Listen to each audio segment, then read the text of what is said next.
cross. He was wounded for our transgressions. He was bruised for our iniquities. The chastisement of our peace was upon him. And then it said he received some stripes. And through those stripes we are healed. So something had to happen. They said he was whipped, he was bruised, and he looked so horrible that he didn't even look like a human. To go through all of that torture and still have compassion for a sinner like me bemoans me.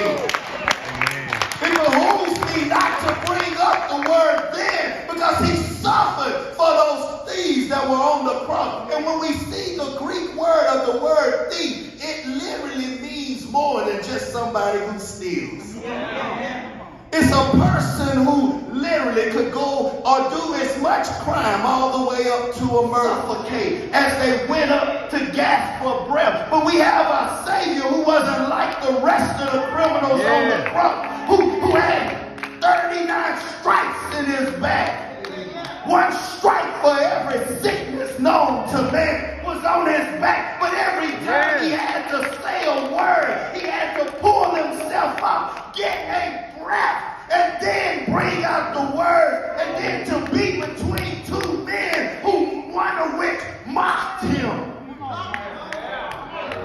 If you be the Christ, if you be the one that's so anointed, oh, they said you were anointed and appointed. Well, if you were anointed and appointed by God and you were his son, as you called yourself to be, then why are you here with us today? They mocked him. They even gambled for his very clothes. Then they lifted him up, but it was all according to his plan.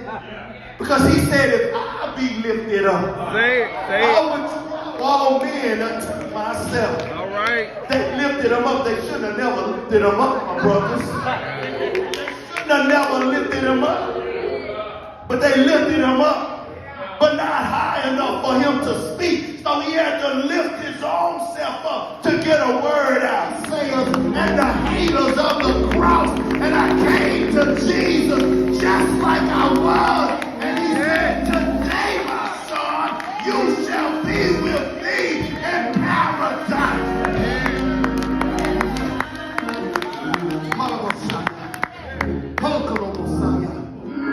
You don't have to leave out of here like you came in. You don't have to leave out of here a nameless thief. Because he already knows your name. Yes, he does. And he's just waiting for you to take up your cross and follow him today. God bless you all.